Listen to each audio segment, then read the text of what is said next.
1, 2, 1. Okay, good. Okay, I'm ready. Good afternoon, everybody. Okay, I'm doing that again because the tape just started, so it needs to sound good. But this is, we are in Niagara Falls, and this is, I believe this is March 30th. Is this not right? That is correct. March 30th. And the title of this session is Fun with Lessons. My name is Vernon Jones, and I'm going to be the moderator today. Panelist today is Mr. Bear Miller from Denver, Colorado. I wrote my own intro. Read all the pages. You wrote your intro. This is what you want me to do when I introduce you, or what? I'm just... Okay, good.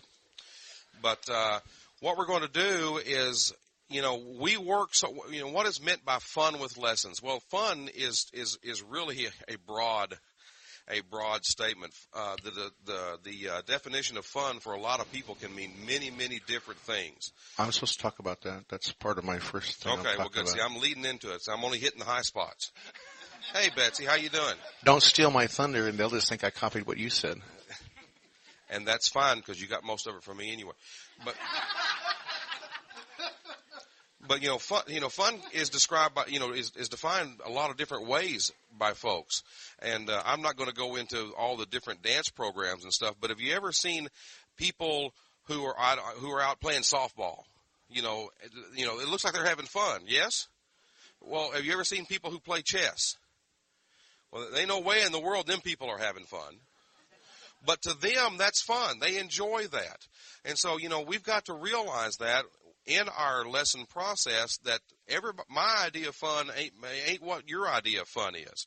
And so when I look at how to keep the lessons fun, I look at how to keep the lessons in a sense that everybody is enjoying them and wants to come back. Does that make sense? Okay, because that doesn't necessarily mean they're having fun doing funny things with a dance or balloons between the legs. Well, I may think that's fun. They may not think that's very fun.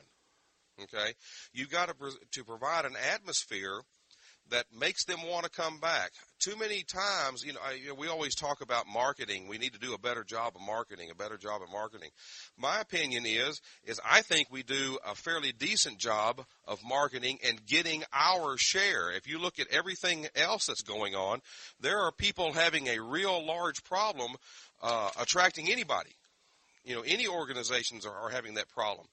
I think we do a fairly decent job of attracting and getting our share of new people to come into the activity. Unfortunately, I think we do an even better job at running them off. And it's during the lesson process that you can, by all means, please come in. It's during the lesson process that you can help curtail that. Things such, and honest, Bear, I'm hitting the high spots here. I just crossed off 3 paragraphs. I haven't read your thing, but whatever I hit on, you can cross it off. But one of the things I saw Bear doing a while ago is he started greeting a few folks. Okay, and I always do that because people like to be welcomed and to feel like you want them to be there. You've got to continue to do that kind of thing. You got to talk to them. I've seen too many instances where we get up and we teach something and we drill it, and then we let them sit down and we leave them alone. And they're off sitting by themselves in a corner somewhere, and they don't feel like they're a part of the group. You as a caller leader, or it doesn't make any difference whether it's round dancing or contra dancing or whatever, you as a leader need to make those people feel like you're available to them, that you are approachable. And too many times we don't do that. I like to use just a little bit of time to talk to people just like we're talking now. Explaining, what square dancing really is, where you can go if you choose to, where it's danced in all over in different countries and that kind of aspect, because they're fascinated, one, that there is a big national thing that, thousands of people go to and do this kind of thing. They're fascinated to know that square dancing is available in Japan and Germany and China and Russia and different other places such as that, and it's all done in English. You can mark that one off too. And so, you can use time, downtime doesn't have to be a drag. You can use that to keep people's interest up because, if if you consider just the dancing the fun part of the entire experience, you're sadly mistaken. It's the entire experience that makes people feel like they're having fun, and better yet, I like it to be like it's interesting and they want to come and continue to come back to. Okay? At this point, I'm going to turn it over to You want to read my last line? You might as well finish it up. Yeah, I would like to say thank you very much, Bear Miller. No. Here's the key line. Here, read this one and I'll be done. Fun is too important to not take seriously. Thank you. You're welcome. Thanks for coming. Any questions? And I'm going to turn it over to Bear, and he's going to do his little talk. And then what I would like to do in this particular session is I don't like lectures. I just absolutely hate them. And so after Bear gets through lecturing you, I'm going to what I would like to do is do like just a roundtable discussion. Does that make sense? Because even though we're in rows here, we can do a row table discussion. What I would like to do is pass the mic around and let's get some ideas from everybody. Is that okay? Okay, that's not okay. You're scared of mics? Well, then this is a bill then, because we can all gain from each other. Okay, so everybody make welcome from Denver, Colorado, Mr. Bear Miller. Thanks, Vernon. One other thing that's on Bear's list, and I'm really taking up time here, but if you do have a question, and I'm sure you've heard it before, but if you do have a question, please raise your hand. I'll bring the mic to you so it'll all be on the tape. Okay? All right. And the first question is from Bear Miller, and yes, you may speak now.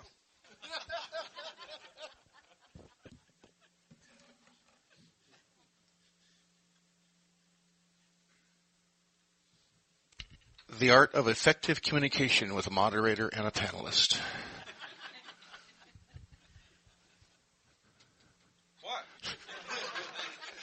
I just can't believe you just said everything I'm supposed to say. Anyway, shut. I'm. You said you've done this 3 years. Well, if this was this year's, go back and use year 1. That's what I was doing. The handout that I gave you today, it says, wanted urgently, heretics and jesters put the fun back into teaching. Some of you got in here a little late. We don't have any more of these, so I wasn't going to read this. I was going to tell you to read it on your own, but I'm going to hit the high points of it. Otherwise, pick up the handout, or we'll have it at the front desk, or it will be on the home site. Okay?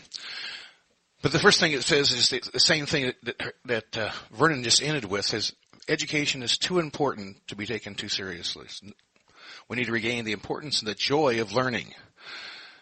We talk about fun, and Vernon touched on everything. I just really can't believe you did that. I sent it to you 2 months ago.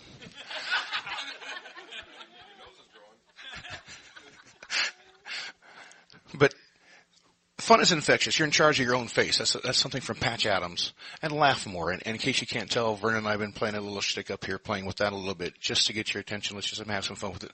Laugh, because this is all about learning, being in here, and everything else. And when you walked in the door, we had some music playing, eventually. And I came around and greeted most everybody, because that's what I do when I start classes. I get there real early the first night, and I'm greeting everybody at the door, trying to learn names because I'm horrible at it, but just making them feel welcome, have some background music going just so there's a light feeling to the whole thing. And that's when the fun starts, when they first walk in, because they're sometimes intimidated. There come some friends who have told them, you got to come with us, you're going to have a great time. They're going, yeah, no, I don't think so. But I'll come with you, and we'll see what it's like. So we want to make them feel welcome to start with. And it has to be a complete attitude with you. It just can't be a put-on. You have to be genuinely enjoying seeing these people walk in your building. They're your future friends for your life as well as your future employers. So keep that in mind. Fun is infectious. You're in charge of your own face. We talked about that. It won't pay to be sane. The future belongs to the risk takers, the weird, and the slightly crazy.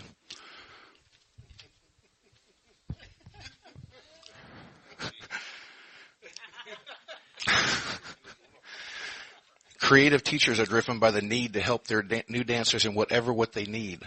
Such teachers are driven by curiosity, challenge, and enjoy taking calculated risks. They see teaching as fun.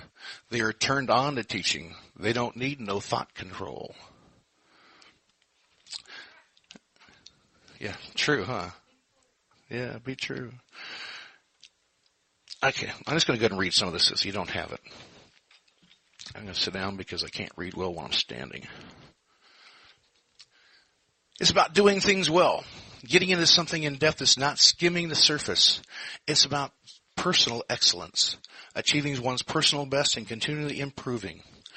Real learners are lost in their thoughts. You saw Bob Elling earlier. You understand that. They are caught up in the flow. Work then becomes fun. Challenge and effort are part of the game. Fun does not mean easy. We need friendly environments for hard work. You think about a lot of the things we do in square dancing, it's not really that easy. We want to make it seem easy, and as soon as they have the idea of the concept, it becomes easy for the dancers. But a lot of the things we're teaching them to do are very tough. Teaching is reaching for our dreams, not the definition list. It's a nightmare that restricts us at times. Learning is fun when you reach out and do something you didn't think you could do. Teaching is fun when you help someone achieve beyond their expectations. Remember, this is dancing, not just going through the movements. It's dancing. It's not from point A to point B. It's the flow, it's the body, it's the music. It's tying all those things together. Teachers need to forget about the curriculum at times and reinvent the art and craft of teaching. Teachers who plan neat things with their students, they negotiate learning, they inspire learning, they integrate and teach for connections. They keep in mind dispositions as students want to gain is not fiddly the content details. Not only the definition, but how does it really feel when they're dancing it? We should be future-proofing the students into positive attitudes. We need to value those teachers who can still retain their creative spirit. They are the real heroes. Let's learn off of them. We can all remember such classrooms when we were in school, can't we? The teachers who really inspired us for what we're going to do. They weren't necessarily the ones who went precisely by the book, but they gave us the inside feeling and the want to be able to do more with what we're doing with it. Pick up ideas and thoughts from others. Imagine an entire world of people teaching square dancing, and that's my particular dream. Fun but weird. Both those words have been used to describe me, haven't they? Exciting, like herding cats. We all know those teachers choose to ignore them. They can't be serious.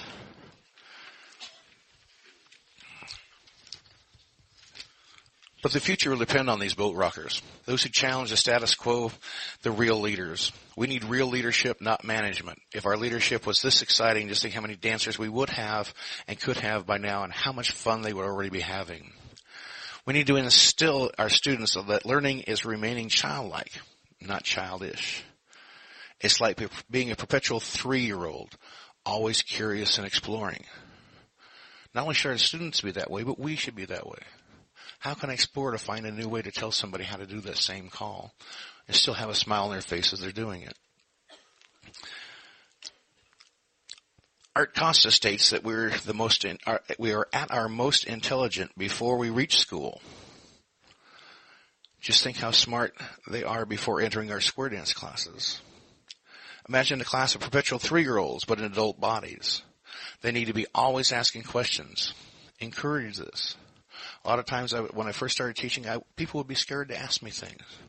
And now I don't have that problem anymore. People raise their hand in the middle of the thing and well, I don't get that, or I see this because I've instilled in them that it's okay to ask questions. And don't put that fear in between the two of you. We're in the new environment. We need a 21st century mindset to thrive in such an ever-crazy, ever-changing world. Don't plan so much. Be flexible and adjust to the strengths and weaknesses of your own class on any particular night. When I set my curriculum out for the night, I have an idea of which calls I would like to go through.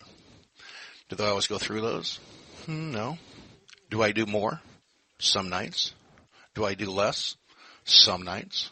Am I prepared to jump around a hard call because the moon's in the wrong place and nobody can do a thing right? Do I jump around the list because it's a suggested teaching order, or do I think I have to go right down that order? No, I stay flexible to be in tune with who my students are and what they're at the point. Begin by articulating your own dreams and sharing them with other callers. What do you really think is going to happen with yourself? What's it going to do? Also present these to dancers and your club members, because they want to know what you think you're going to do with your square dance career, what you're going to do with this class, what you're going to do with the next class, what do you think is going to happen in a couple of years, what can we do, and how can we be objective and how to get there. Start to control your own destiny, or someone else will. It may be too late for some of us.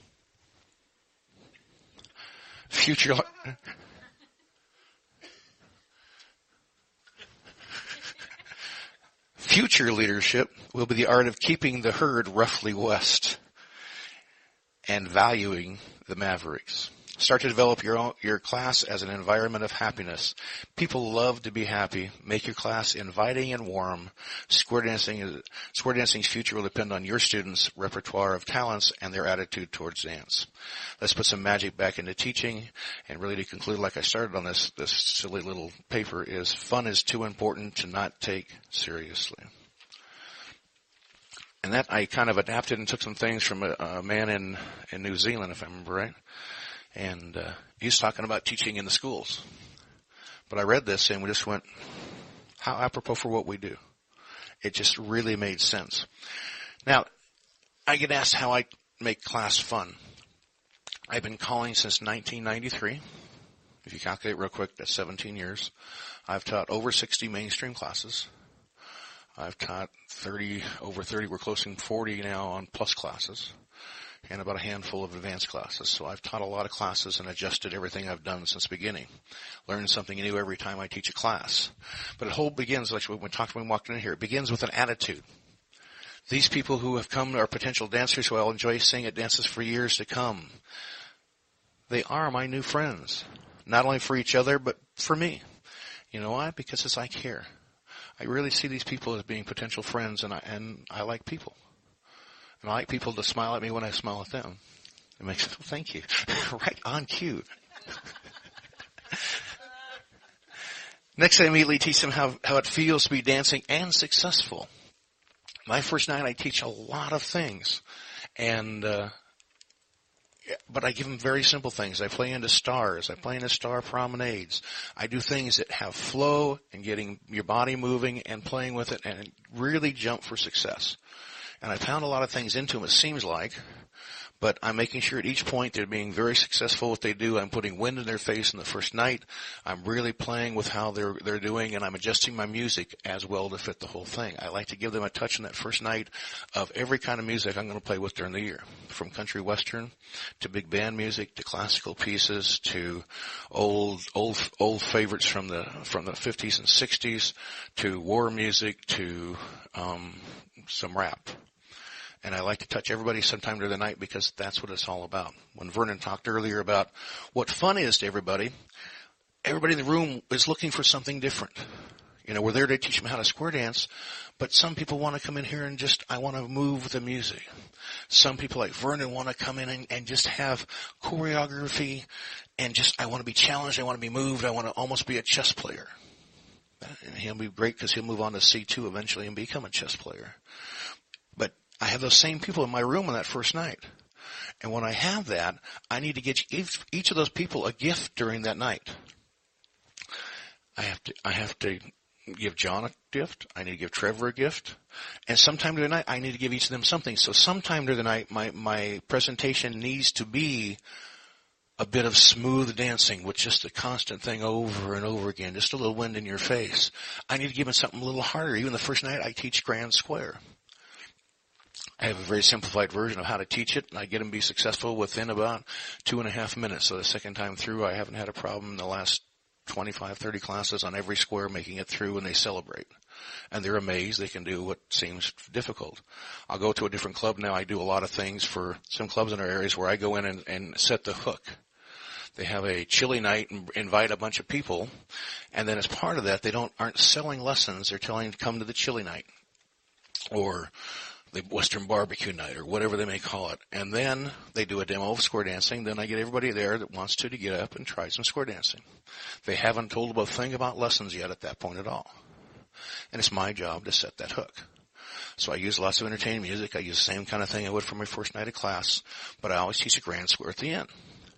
Now some of these groups I go to and I says, okay, last thing tonight, you've done such a great job. I'm going to teach the grand square. And the angels in that club who haven't been with me before go, oh no. And I go, that's a great response for the new people is you're really excited about this, aren't you? And so we try to change it and say, oh boy, we get to teach something new. And my groups now, when I say that, they get all excited because they know these new people within the next couple of minutes can be able to do grand square and be able to feel like they really accomplished something. And it's a beautiful feeling.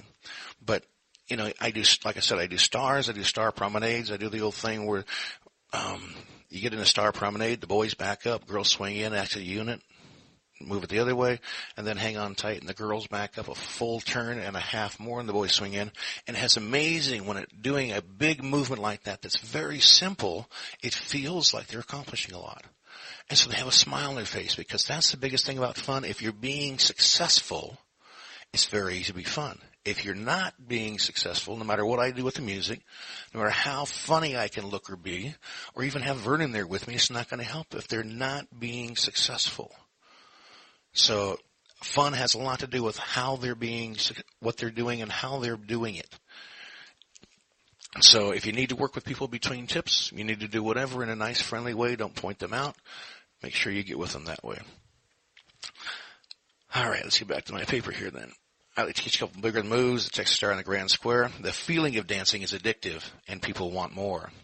As I teach the smaller calls, I work on using good flow and up-tempo music so they continue to dance. Too many times we get into the movements and we forget this is square dancing. It needs to have flow. It needs to have that, some music that's going to make my shoulders come up when I start playing it. Same with that music. That's why I use that many varieties of it because once again, Fran may really like, an old piece from the 40s and that makes her feel good. Somebody else may listen to country western radio and wants to hear something on the radio they've heard 2 weeks ago. And so you need to play with your music and hit them that way. And you can usually tell when you've hit people because if you watch around the room, when you hear kind of music they'll like, their shoulders that come up. They'll have a little more bounce in their step, a little more ease. They'll relax a little more. And if you watch, it's kind of funny because I'll play this piece, and these few people will have their shoulders up. When I play something completely diverse from that, those people will be okay, but somebody else's shoulders have come up. So I really like to use that. I'm really always continually trying to find the right little helper words to contribute to the flow and them being successful. You ever been to a Marshall Flippo dance? Flip will get you into something and out of something. You don't realize you've been there, but you look back and you go, how did I do that? Because Flip is the master of throwing in the key word at the right moment to help you be successful with that. And you didn't realize the word he put in there. Vernon would call the same thing. I would call the same thing. Without that little help, we'd have squares broken down all over the place. But that little extra word you put in at the right time, check a right hand. All the boys are looking at a girl. Your in line's facing out. You have an ocean wave. All the boys are looking in. And sometimes I'll even tell them that when everybody's doing that already because it gives them that reassurance that they're in the right place. Other times you may have to say that 3 or 4 times. The boys are looking in. The boys are looking in. The boys are looking in. John, turn around. And if you do that, be careful with who you do that with. Because you may just want to continue to say the boys are facing in until that person turns around because some people don't want their name announced.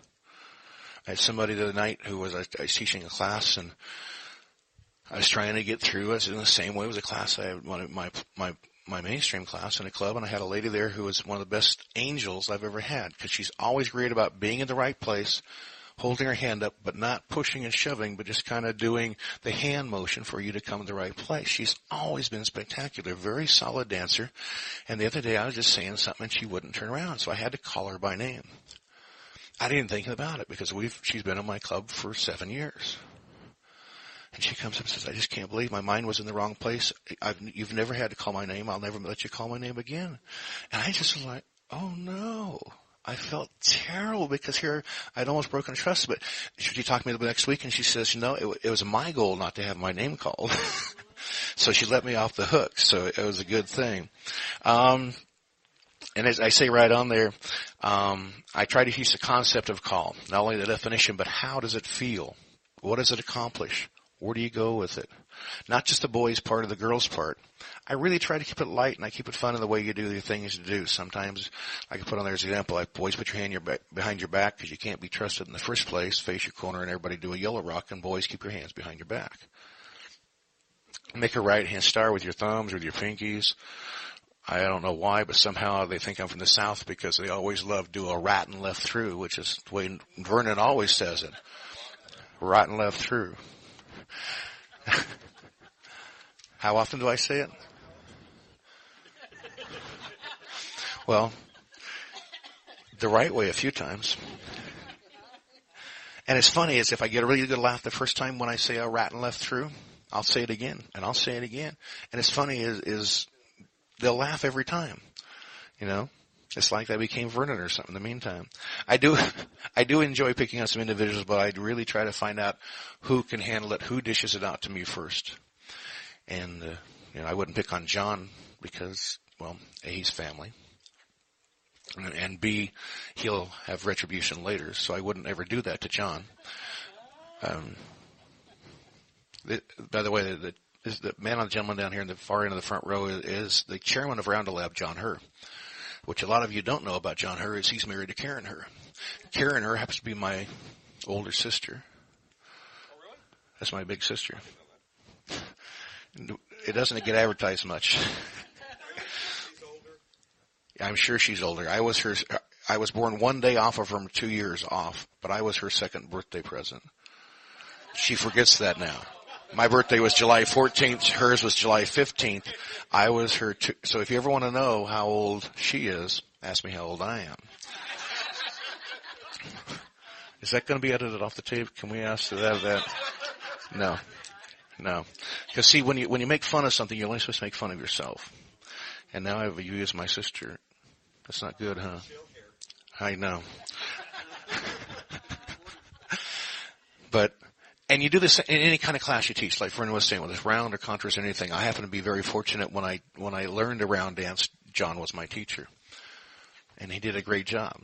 I can actually round dance, which is pretty a miracle. If you see me out in my feet and my two left feet, that's why I square dance, because I have two left feet. But John actually got me through round dancing, and I can actually not look like an idiot, because there's nothing worse than being a square dance caller out on the floor round dancing and looking like an idiot, in front of everybody. That's not on the tape. Well, my dancing doesn't look bad anymore, okay? I still look like an idiot, but it doesn't make any difference. I asked when I did this a couple of years ago, I went to my class and I says, okay, here's some 3x5 cards. Between breaks, write down some comments about, because I'm supposed to go to this CALLERLAB convention and tell people how do I make class fun? And I'm like, I don't know, I just do what I do. So I told them they could write whatever they wanted to, or they could tell somebody else what to write on the paper. So I couldn't recognize their handwriting, and they could write anything they wanted to. They weren't supposed to put their names on it. So here's some of the answers that I got from the people. You make square dance fun by your enthusiasm, your fun spirit. I like at the end of class you say goodnight and offer words of encouragement to each person. I really liked you emphasizing which calls were the most important of all square dancing. We talked one night about, if you can trade, you can run, you can circulate, everything else is going to be easy. And we really emphasized that to them. So after I taught all those, we really worked on those, and I says, if you can do those, whatever level of square dancing you want to go to, including if you decide to stay here the rest of your life, if you can do those, your dancing will feel very good. Somebody else said, I like the sound effects you teach with certain calls, the whoosh, the dude, the hand claps. Whenever I call slide through, I add the word whoosh to it. I don't have to do that anymore because I call slide through, they all go whoosh. When you say California twirl, you pretend you're in California, Southern California, you say dude. Yeah, dude. It's really weird because you have to hesitate then, because you say California twirl and they're all going, dude. And Let's see. I like the extra little words thrown in for comic relief, like right and left through, turn boo-boo, lead to the right, and do-side-do with dynamite. Just that little stuff. Somebody else wrote, I like the camaraderie and friends, but mostly I like the hugs. Somebody else one year, we did a thing, and we did the word of the week. Every week we come in and we'd have the word of the week. I belong to Urban Dictionary now, and they give me a word of the day, and usually in 1 week's time I can give one word of the week. So that got hard because they all wanted new words every time, and the next year's class didn't want to hear the same ones, so I have to come up with new words, and it's hard. I like pics. This is one of my favorite students. I like pics of your grandson. For anybody who doesn't know, I've got my pictures of my grandson in my pocket. I had a wonderful he's almost 2.5 years old now, but I only have one. Vernon has one. We were proud grandparents, and it's very important to me. So I used to always have on my table pictures of my grandson. Now I carry him on my phone, and it's easier to show people who my grandson is. But they take ownership in me because I talk about him all the time. When I will talk about something just to kind of calm everybody down, when we want to relax for a minute, I tell them what my grandson's been doing lately. It gives me an off-color subject to work with that I know. Jiggle up the middle and back. Someone else wrote, Bear picks on me unmercifully, and I love it. I thought about this, and then I figured out who actually wrote that. And I realized I talked about him like 2 times the entire class. But that was enough for me to feel like I was picking on them unmercifully. But they liked it. The fact that I'm patient, so I'm not threatening, I assist and questions and answers that are having difficulties, and lots of hugs. The caller is a great teacher and notices everything and everybody. I have really got them fooled. I have the art of watching the floor, and if you ever see somebody's face looking at you, what do you know about them? They just made a mistake. Because if they're dancing, they're looking at the other people in their square. If they're looking at me from a square, something has gone wrong every time. So I glance at the floor, I'm watching for positions and everything, but if I see a head turn and look at me, I quickly start analyzing what happened in that square. And therefore I know where a problem is. So I teach my dancers that after a little while, that if you don't want to know that you don't want me to know that you made the mistake, don't look at me. They can't resist it. They just but I have people say that I'll have 12 squares at a dance, and I'll look down at the right-hand side, and the second square from the back on the right has got 2 girls out of place, and I'll call my name and tell the 2 girls to trade places and stuff. And it happened to be where I was looking so I could see it. But they then think I am this great mind from above who sees everything in every square going, that I know that. And I've gotten the fools so bad. I repeat the calls to try and make sure everybody, you're at least on the right track for a call. We work it until we have everybody on the floor ready to move on. Bear always makes class fun by keeping it light, jokes, compliments, etc. The frustration level is low because he keeps the experience so positive. We usually don't talk about people doing things wrong. We talk about when they do it right. The extra comments, moving class along and keep it challenging. Humor. The great exercise, he's a great caller. I think I had to pay $5 for that one. Make sure we know what we're doing before we move on to another call.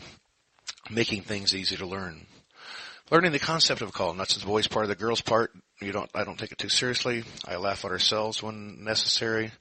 Teaching the very technical aspects of the calls, the handholds in particular, makes us better dancers. So sometimes you start nitpicking on things, but they realize you're doing it for their own better dancement.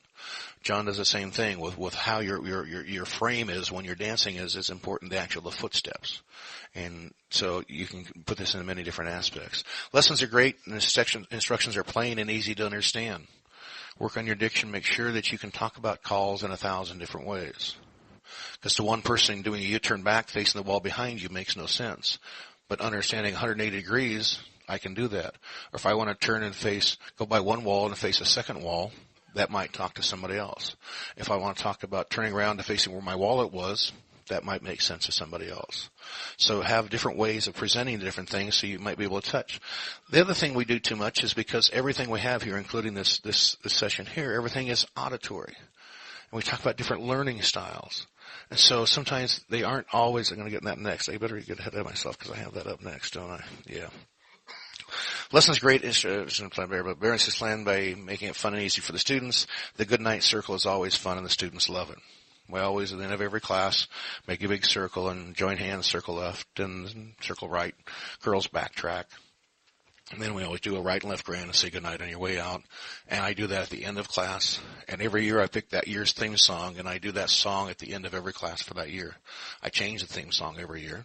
But I always make it something light, something that's very easy to do. Beautiful Noise I've used before. I've used Life Goes On That Way for the Beatles. And so it's just something light and easy, but it's an expectation at the end, and everybody feels good about it. It's very, very successful when they walk out. I talk about the little sayings. You can find those. John Jones has a book. You can find them at Vic Cedar's website. Sometimes you can put in the little stuff that helps you out. Find something that works for you. Be innovative. Poke fun at yourself. Find humor in our daily lives or during the lesson. Don't miss a chance for a smile. I really never try to pick on anybody for any particular reason from the floor, but I really try to abuse myself a lot, which isn't real hard to do. But I try to make them realize that most every mistake that happens in the square is not their fault, it is my fault. Now, that's hard to do when you have 20 squares on the floor at times, but, I didn't happen to call what that square was dancing at that moment, so it would be my mistake. I was going to talk about this, got ahead of myself with the learning styles. Try to remember that many people learn differently, but most of them falls into one of these different categories. Attempt to touch all styles in some ways if necessary. The auditory, that's what we talk about. That's what we do all the time. We have a microphone. We talk. People hear. Do I have it? Give me 1 second. Let's see if I can find this real fast. Here, Vernon, you want to talk about the rest of my speech for a minute while I find some music? Sure. Just one thing. I'll talk as long as Bear needs me to. But if you may remember, he mentioned moon phase earlier. Do you remember him saying something about moon phase? And if you don't think that doesn't affect how your night's going to go, you're sadly mistaken. I don't want to get into a discussion about but as a hobby, I hunt, and hunting is always hunt bears? Better. Yeah, I hunt, and. Okay, this is not a discussion on whether that's right or wrong, but seeing animals is always better when the moon phase is dark as compared to when it's full. And so I'm always keeping track during the winter months of where the moon phase is. And I learned that by reading some articles and this, that, and the other. But I also learned that from my wife, Kayla, who is a pre-kindergarten teacher. And she keeps very good track of the moon phases because she knows how the kids are going to be on a full moon as compared to a dark moon. And all the stories of, why are they acting this way, must be a full moon, is exactly right. They act a different way during a full moon phase as compared to a dark moon phase. And yes, we have a question here, Fran. Be sure and tell them who you are. Fran Waddell from New Jersey. I just want to make a statement about that. I use the full moon in my teaching. Because when they're off that night and everything, we blame it on the full moon. I have one class currently that there was one couple came in one night, and they had made up this little poster, I guess off the computer, of a wolf. And they put it on their back, and it was hilarious. I found when I'm ready. Because my wife is a wonderful person. She puts up with me for one thing for 32 years now. But she's not an auditory learner. And so when I'm teaching a class, I'll give the definition a lot of times, and I will say something like this. A promenade is a walk around the set by some or all of the dancers.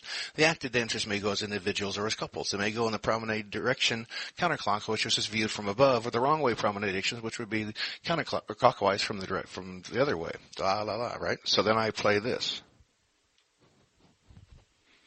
Sure I do. Oh, no. I play this. Okay, what I just heard? Blah, blah, blah, blah, blah, blah, blah, blah, blah, blah, blah. And that always gets a great response from the students because that's exactly what they heard. When I get technical with the definition, that's what they heard. So I have that little cute thing in this little square view, and I usually have it up during my lesson, so I can just hit that when I really want to talk about a call and how it's done and how the handheld's going to be. I'll do that. Then it says, okay, let's talk about how it's actually going to feel in reality. And this is what it's going to do, and then that definition makes sense. But I love that because it's exactly what they hear sometimes. And my wife says when I talk about advanced definitions, it's exactly what I sound like. So anyway, she's not auditory. Other people are kinesthetic learners. They learn it from doing it and interacting, by actually doing it over and over and over again until it actually has a feeling that it goes through them. Visual learners occurs through looking at images, mind maps, demonstrations, and body languages. I'm trying to do more and more of that as part of every call I teach now, as I'll bring somebody up front if it's a two-person thing, or bring a couple up, or use a square as a demonstration so they can see how they're going to do. And I say, okay, put yourself in somebody's position in there. If you're a boy, put yourself in this position. If you're a girl, do this. And we'll go through the call. And then I'll say, okay, now take away that. Now, if you're a boy, pretend you're the girl and see how it's going to feel for her. And just see it, and then we can play with it. Then we go back and look at it. And I've had a lot of people very successful now because we use that auditory part of the learning. And once again, how do you make it fun? They're being successful. Other people are tactile learners. They're curious for writing notes and drawing diagrams. When I do this, I give the people the website for CALLERLAB, the definitions, and I give them the Taminations ones that have the animations. And I say, go look at those. And I say, and if you need to, write yourself some notes about it, because there's people who are that way. They need to write their own note about that call to do it. So that's the 4 different learning styles I see, and those are the 4 I try to approach. So I've been real boring for a long time. I appreciate you being patient. But now that, Vernon, you want to take the last 5 pages of my things? So, okay. But anyway, give Vernon a big hand, and I'll get his turns back over to him. Oh, on the contrary, how about a hand for Bear Miller? Good ideas. I want to tell a funny, because Bear reminded me of it, and I don't know why, but I know why. He was talking about California, man, and dude, and all that kind of stuff. And I've got some relatives that live out in California and in the Carmel area, to be exact. And their 3 sons are all surfer dudes, man.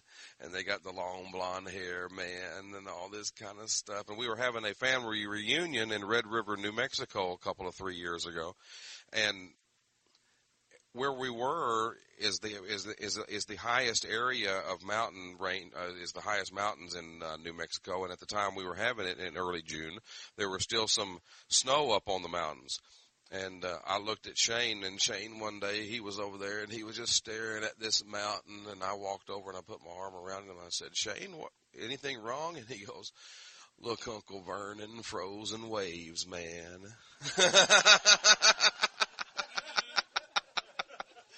He said, I could go up there and ski down those things, man. Totally off topic, but it just reminded me. How many attended the Square Games session that we had earlier? So much of this stuff is intermingled that you can use in different places. I use in my teaching process some of those games that we were doing. The one that I did with 9-pin is an easy thing that you can do at your during your lesson and learning process. Some of the stuff that Bear was talking about is easily done at lesson time, and some of the stuff that Corey was talking about. And I don't mean to leave Clark out, because Clark is very good at those things too. But Clark touched on some things that were kind of extravagant, and that may not be good for new dancers. Not that they won't get there, but the things that we use, the games that we play, rubber band. Has anybody seen the dance in a rubber band square? Yeah, some of us has, and that is something that you can do on a lesson night. And if you haven't seen what that is, if you don't know what I'm talking about, Dana and Donna Shermer were the first ones that showed me how to do that. And then Donna went to a fabric store, I think she said, and bought 5 yards. It takes 5 yards, 6 yards. Oh, we're getting larger now, are we? But 6 yards, and what is it, an inch and a half wide, 2 inches, and then you can sew the ends together, and then you can put that around a square, and everybody dances within the rubber band. Well, and they don't have any choice. You stay in the rubber band will expand and contract as you dance along. That's something that you can use to enlighten the nights. Do what? You were going to say something, John? Oh, God, yeah, bless you. I use some older traditional movements. I love the movement of the old movement, triple Alaman. Does anybody know how to do that besides David Fullaway? and Betsy does. Yeah. And that's a great thing that has and it's nothing but a series of Alaman lefts and stars. And, but you can use it, but it was an old call back in the 30s, 40s, 50s, I can't remember, called triple Alaman, had 3 Alaman lefts in it. Boy, that was descriptive. But you can say, hey, this was what was done back in the 1950s or whenever, and this stuff that they know how to do. And there's a whole boatload of those kinds of things that you can use to spice up the lesson night. I use contras quite a bit to not only enforce some of the things that they know, but to show them that there is a history and heritage and traditional. Well, we had a session on that too, didn't we? That we have in square dancing, and this is a bit of it. I don't use each one of those every night, but I'll pick a night. Tonight may be rubber band, tonight may be triple Alaman, tonight may be 9-pin, the next night is contra or whatever. And that just gives the people a little bit extra to look forward to. I mean, they come to some of mine and say, oh, gee, which special thing are we going to do tonight? Then you always get the folks who come back and say, oh, we liked what you did last week. Can you do it again this week? And which is okay if you do it once, but if the same person comes up and goes, hey, we liked 9-pin last week again, can you do it again this week? And you got nobody else coming up and asking you that, you got to realize that, gee, possibly the other 99% aren't enjoying that as much. So you got to watch out what you're doing, because a little bit goes a long ways. And we stand up here and say, oh, gee, this is the way I do it, and this is the way Bear does it, and this is what works for us, and it works great, and we don't have any problems, and if we said that, we'd be lying to you. You're always going to have the one or two somebodies that doesn't like practically anything you do. And you're going to have those, and I wish I had an answer about what to do about those kinds of things, but you don't. So, don't think that everything that you do or try, or that we do or try, works 100% of the time, because it never does. Never does. What us as a group would really be interested in, and I know I am, because this is how I learn, I'm interested in your questions and or your ideas and thoughts on how to make the lesson and learning process fun. So, is there anybody that has any questions or comments, or would like to tell me anything? We have one right down here. I'm coming to you next. Please tell us who you are and where you're from, and enlighten us. I'm John Herr from Denver. Bear has so many good things there, and in rounds we use almost all of those also. They're fantastic things. But I'd like to mention one, and that is I really like to emphasize on the very first night of finding out who is going to respond to me. And so I'll do various things. I'll point at them, or I pretend like I'm actually talking to them or something, just to see if they respond. Do they look at me or do they look away? And those kinds of things to figure out, who am I going to play off of? Who can I get to attack me? I insult them and see if they respond, stuff like that. But once you figure that out and you start building an interplay between them and you, then things are fun. That's enough, Bear.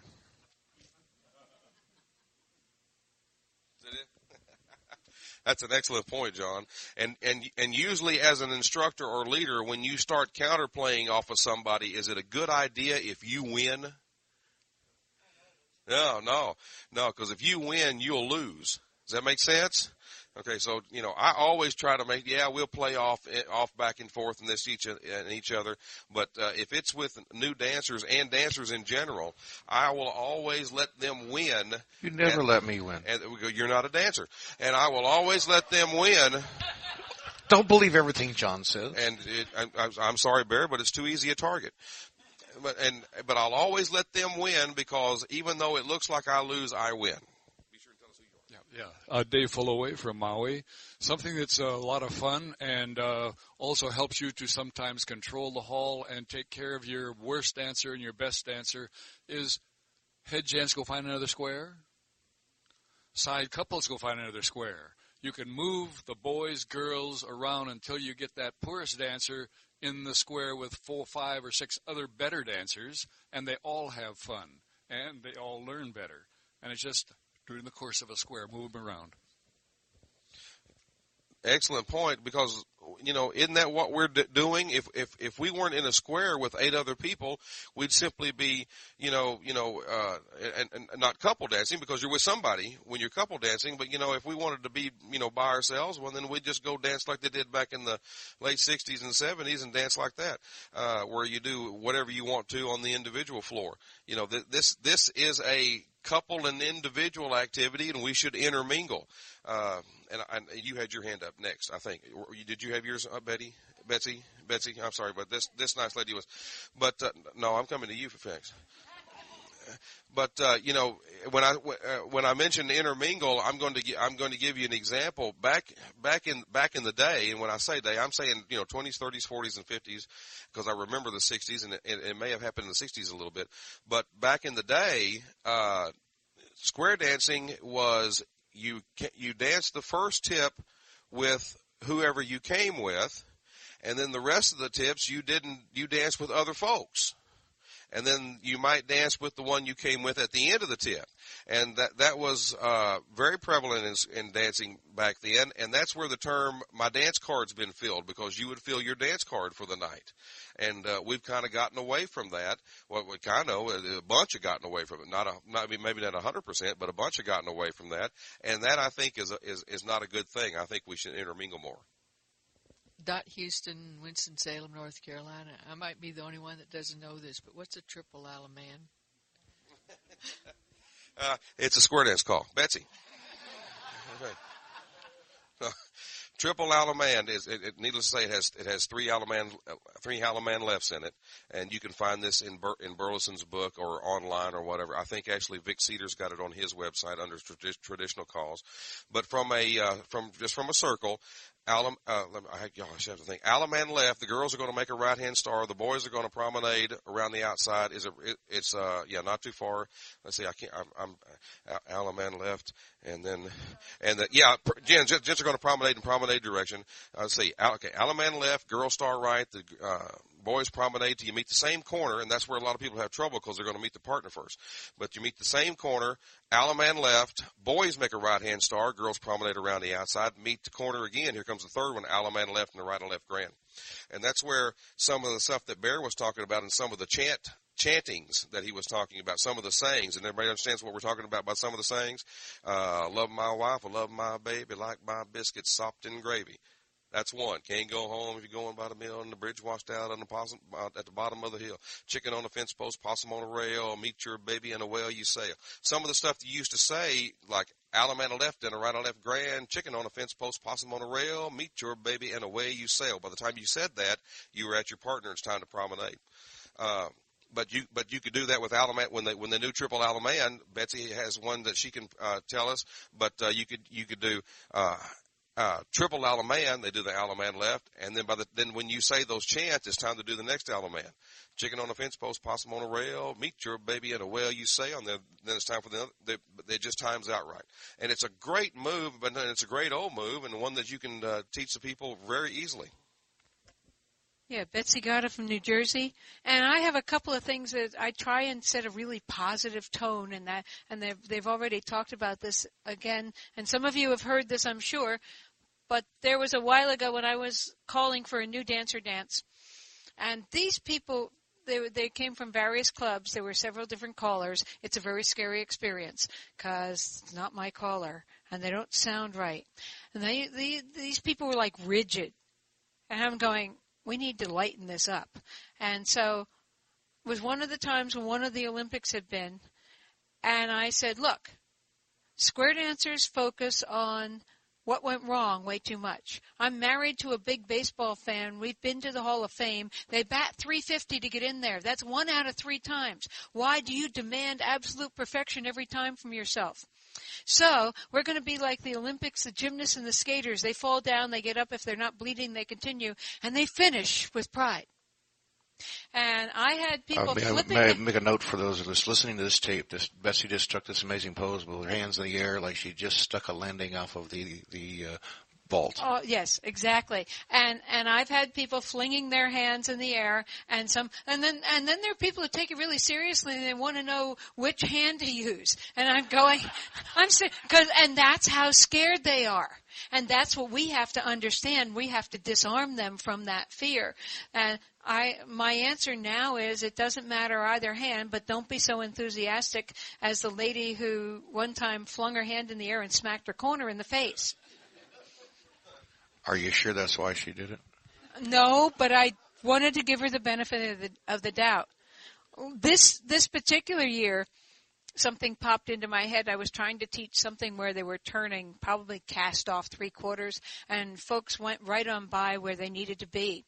And I said, we have overachievers in the group.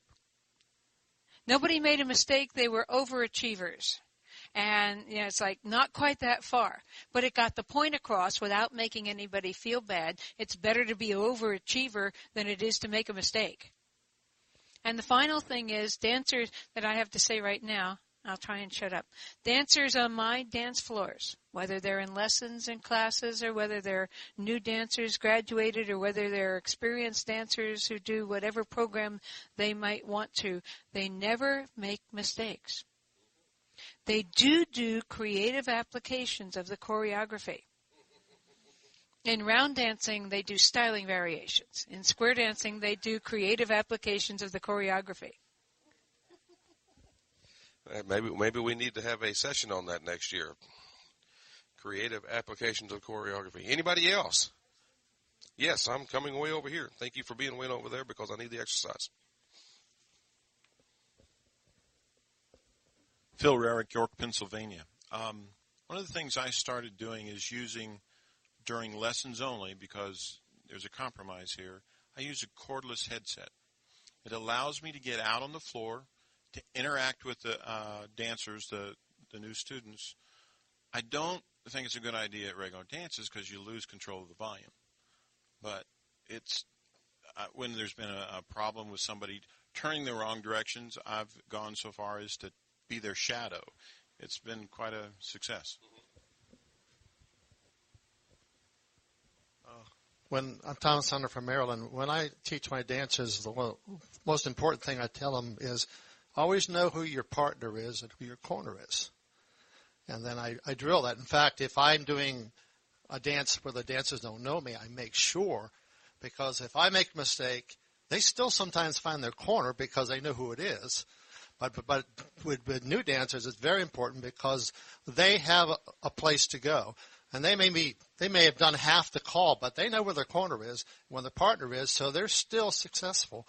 And it always works pretty good. And that is the main thing, them being successful. And if they're successful, they're more than likely having fun. Doug Holmes from Toronto area, north of Toronto. Vernon mentioned the dance card thing a few moments back.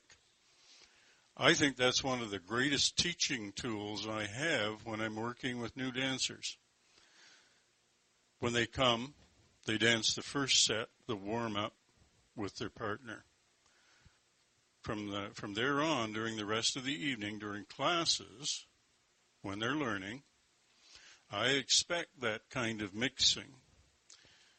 And I've done it that way for 20 years and more. And it's an absolutely natural thing for dancers to do.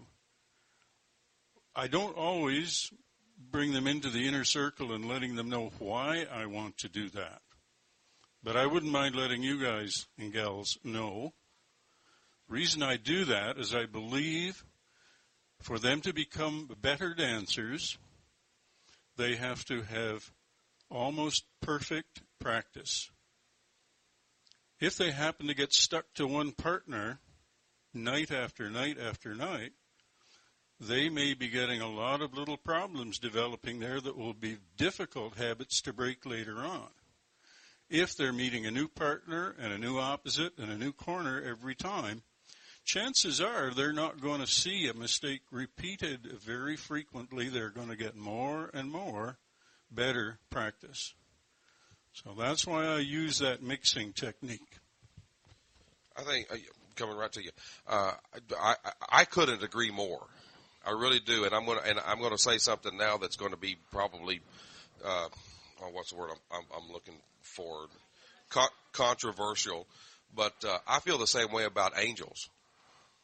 I feel like angels are a necessary evil because you always need extra people. However, I don't like, and I try to talk to folks, and I don't like, people going in, well, we've got too many new dancers in that square. We need to put angels with them. And I feel like angels, while I love them to death, they do a great service. However, the new dancers, and I've talked to several of them, they feel like they're more being jerked and pulled through than they are learning. Okay, does that make sense to everybody? Because we all know that the angels mean well, but instead of them actually learning how to do something, they're really just being jerked and shoved and pulled and put into the right place. And so I feel just like Doug did, the variety of dancing with other people other than their partner all the time, and not necessarily dancing with experienced dancers all the time is great. And Bear, and then I'm going to go to David. Okay, I have one of my clubs has taken this all to a whole new level. I have an archangel who's in charge of all the angeling, doing everything. The first tip, they come in, they dance with whoever they want to. The second tip, he has assigned squares. Usually not with your partner. Usually you'll take 4 boy angels and put them with the four girls. Different girls, and you'll dance in this square for the next 2 tips. You'll dance in this square, you'll dance in this square, you'll dance in this square. The last tip, you'll dance with wherever you want. And he actually assigns during the first tips, because he sees who's there, who's going to be in what squares. He breaks up bad combinations, doesn't ever let them happen until they can if they want to dance back together at a certain point. But then he also takes a week, and then he says he's going to put all the students in a couple of squares. We really get a good meter then on how they're actually doing the calls on their own, because they're in their own squares for those tips. Even though they're still assigned, they're in their own squares. And it's an amazing amount of work for him, and he does it amazingly quick. It takes a couple extra seconds, but it just blows me away that how much effort it does, but it's so successful with it because he put it in the best chance for success. Okay, Dave Fullaway again from Maui. Something that happened just more recently, with PE no longer being taught, or dance no longer being taught in schools and PE's going down, a lot of the private schools have started asked me to come and teach dance to meet their PE requirements in the school. And so I get to a private Haleakala Waldorf school, and I have a 4-session lesson series I'm going to do an hour at a time. And the very first dance I called, at the end of the dance I said, that's it, that's all, And the teachers jumped right up and said, whoa, you take the girl back to her seat. And from that point on, they said, you go and you ask a girl to come and dance. And when you finish the dance, you show respect and take her back to where you got her from. And that helped mix them up, but it also was teaching respect. And this was 7th and 8th graders, and they're out in class, out of school on the playground. They're a little rambunctious, and sometimes there's not the respect. So they were using that technique in my square dance class to start gaining respect. And I got to thinking about that. That's not a bad idea in any youth group that you're teaching. Sort of insist that they just be polite and respectful. Happily, exactly. And some may say that the topics that we're talking, we've gotten kind of off a topic of fun, but I don't think so, because if the things that we're doing, that we're talking about right now, the styles of teaching, if they can't, I can't even talk. If they are not being successful, then they're not having fun, are they? So, it all interlinks and intermingles, and so anything that will make them more successful will make their fun experience level go up. I just wanted to ask Pat Push from New Rochelle, New York. I just wanted to ask, when I was taking classes, our angels were told, you do not push, you do not pull, you may say something, but you're not there to move these people like checkers. And we had a couple of overzealous angels, and they were spoken to. But one guy just would not stop. How would you guys handle it? I'll be bad. I am rude enough to go up and ask him, if you continue to do that to my dancers, I will ask you not to be here. And I love you. And you've been in my club for 3 years, but I don't care. Because I have told you that this is how you do it. You point where they need to go, you give a hand signal, you do whatever you need to, but you do not physically touch them in any way.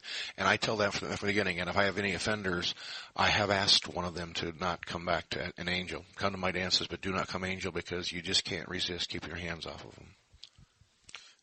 Yeah, and does the person still come to the dances? Yeah. And what and I'm coming. I saw your hand. That is a hard thing, and that kind of thing comes up whether you're at dances or whether you're at lessons. One of the we have been don't say anything to him. He might not come back, and so we cater to that minority, and then we wonder why the majority leaves.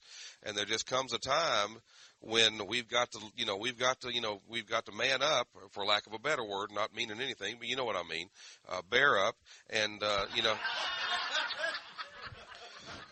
cowboy up.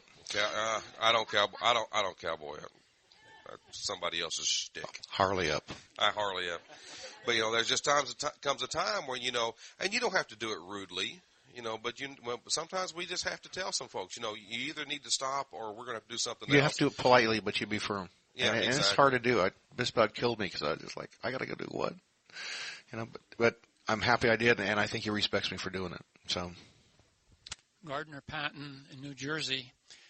Sometimes I look for things that happen in the class that I can play off of, such as in doing the grand square, the people were doing it, and then they got doing it faster, and so on and so forth. And we said, grand square is easy. And I said, well, there's different kinds of grand squares, You can have the heads face, and you can do, just a min face, or you can do a fraction.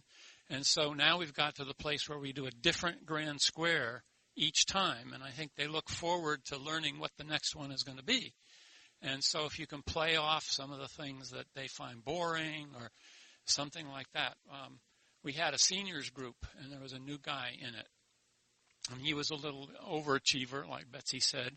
And so when he did a do-sa-do, he went another half. And I said, good, let's start doing do-sa-do once and a half. And the other seniors hadn't ever done a do-sa-do once and a half. So they had fun. And the new guy thought, he was helping out and teaching everything. And so if you can play off those things that people do accidentally, maybe. Let me interject real quick. Yes. When you talk about the grand square, I use a little bit different teaching technique that I picked up from a teacher in a school because they asked me to come call for a group she had taught dance. So I went in, and they did a grand square, and every time they turned, they clapped their hands. And so all of a sudden, now every class I've taught since then, it's 1, 2, 3, turn, and on that turn, they clap their hands. The only problem is when they go out to dances afterwards, nobody's clapping their hands. And it tends to go away, but my classes and my angels in my classes adore it. And it's really cool because it keeps them on the beat. They actually use 32 beats for the call, but that hand clap, and then it gets to be funny because then one night the moon's in the wrong place and it's like a staccato clap. It doesn't all happen on the same beat. And so then we say, that was really not good. Let's see if we can't do that again and get it on the beat. So, but it just is a fun way to do that. Oh, I got a whole line up here. I'm going to say something. I'm going here, then I'm going there. Somebody down there had their hand up. Then I'm going to Betsy, and then I'm going to this young lady right here. I'm glad you brought up the grand square because the grand square is something that you can really play with that learners will learn. For heaven's sakes, call a heads face grand square every once in a while. You can do that, but I love the men face your partner in grand square and the girls face your partner in grand square. And if you've never seen that, it's a wonderful thing. But we had this teacher one time, and she was teaching fourth graders how to dance. She's not in teaching anymore, and subsequently that school doesn't teach grade school. That's what happens all the time. We get it going, and somebody retires, and there's nobody to pick it up. But she was teaching and which is okay when you're doing your own exhibition group, you can take liberties and do whatever you want to. But she was teaching them the 2 steps, face in, and that was the coolest thing because she'd have 8 squares of fourth graders, and they were all doing it on time to the music. 2 steps. 1, 2, 3, 4, and it was just cool to see kids doing that. It was absolutely great. Steve Anderson, Winston-Salem, North Carolina. One of the things I've learned is KISS. Keep it simply simple. The simpler you can keep it without complicating things, the quicker they're going to learn it. I was trying to teach cloverleaf one time by talking about a checkerboard, a tic-tac-toe board on the floor and everything, and somebody came up to me afterwards and said, you just complicated it way too much. All you had to say was heads pass through, turn your back on your partner, and go stand behind the nearest corner side person. That's all you got to tell them. And there you got cloverleaf. And it was like, it dawned on me right there that I have to keep everything really, really simple, and that's the quickest way to teach somebody. And also, if you're the type of person that likes to get on the floor and rub shoulders with people and get out there and really demonstrate stuff instead of just telling them everything from the microphone, you can get out there and you can show them something really difficult. Even touch a quarter is so simplified if you just get up and demonstrate it. Here it is. We're going to touch, raise right hands, touch, turn 1 quarter. You got it. You don't have to try and walk them through everything and tell them all this stuff and all, definitions and everything. You just get out there and do it. 2 seconds later, they got it. I just tell myself, I adjust that a little bit. It's keep it simple, stupid when I'm talking to myself. And we're getting off on teaching tips, but that's a good thing because that's there again we're talking about success. We got 2 minutes. We started late. We'll leave late. Okay, well whatever. I always demonstrate. I mean, I don't ever get 2 couples up and say, watch them, this is how we're going to do it right and left through. I'm showing as I'm going. I'm always one of the participants, and I think that's a great thing for them to see because, people need to hear it, they need to read it, and they need to see it, and then they need to do it. Exactly. This one, you're here. Ron Brown, Cicero, New York. I find myself, I'm doing, I think, 4 classes right now. I find myself identifying medical problems with people, the dancers out on the floor.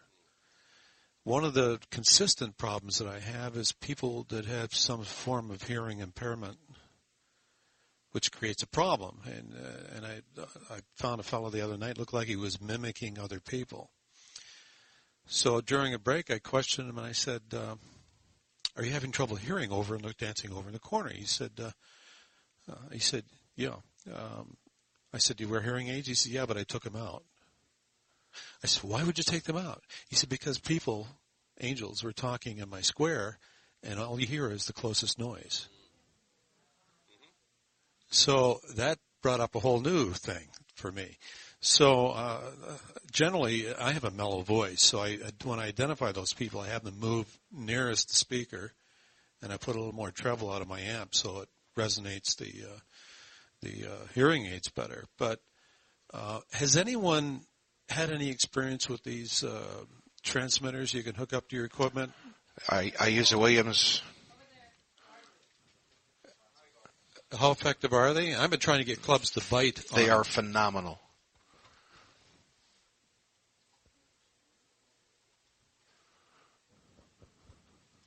I have a website for that, Gardner Patton, New Jersey. Our club had a problem with a number of people with hearing aids, and so we looked into the various systems, and there's a website, here-2-dance.com, and it explains what's available, how cheap it is. It's got what you should order, what you should look for, these kinds of things, and there's the inexpensive systems, and you can then take it up from there. But there is a website for that, and I'll be glad to answer any questions that people have. And it's not always just for people who have a hard time hearing. Thank you. I have a couple people who wear them because they're easily distracted. Same kind of thing. They hear somebody say something nearby. They turn and listen to that instead of listening to me. Their hearing is perfect, but when they have the hearing assist on, I'm the closest one talking to them every time. So their hearing is perfect. So sometimes you have to look for attention as well. Exactly. We got 2 more people that want to contribute, and then we're going to have to wrap it up. Okay, we were talking about doing creative things. One of the things that helps people is if you make sure that you teach how to recover.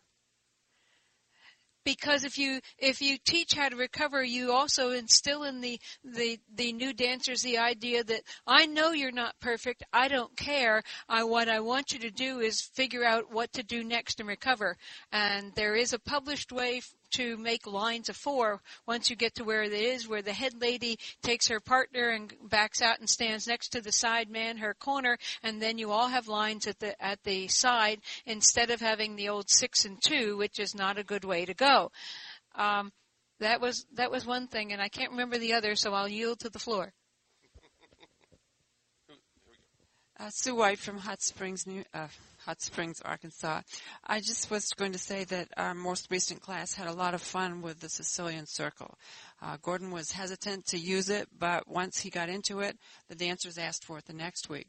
So for 2 couple figures, it's a really good way to practice, and it also gets them to mix up. You mix up some of your sets where you have difficult dancers, and it gets everybody to dance with everybody else. Hot Springs, Arkansas, not too far away from Eureka Springs, Arkansas, where I have vacationed the last 2 New Years. And if you ever go there, go to the Grand Hotel and look for Rob. He's a big guy. He's bald. He's got a 2-foot beard, and you'll like his drinks or he'll kill you. And don't leave Vernon's name. Betsy got it again. I remembered the other thing. We were talking earlier about cloverleaf and making it easy. One of the problems that you usually see on cloverleaf is where, when you're doing it one behind the other in tandem, for the technical term, the people in back do all kinds of exciting things instead of just staying behind. I was teaching a younger group, and so I started going, okay, we're working, turn sideways, Vernon. Visual, Vernon's in front, I'm behind. We're going down the road, and we're going to get off the highway exit. We're on Vernon's Harley. Okay. Now, would you, if you were in my spot on the back seat of the Harley, would you try and climb over Vernon's shoulders and wrestle the handlebars away from him? And the answer is, if you do, you'll be road pizza. Now, it's not such a drastic effect if you are doing this on the square dance floor, but you don't. If you're the passenger, you don't get ahead of your driver on the cloverleaf exit. Can you see me and Vernon on the same motorcycle? They don't make tires that strong. That's an excellent analogy. I never thought of that. I just love that.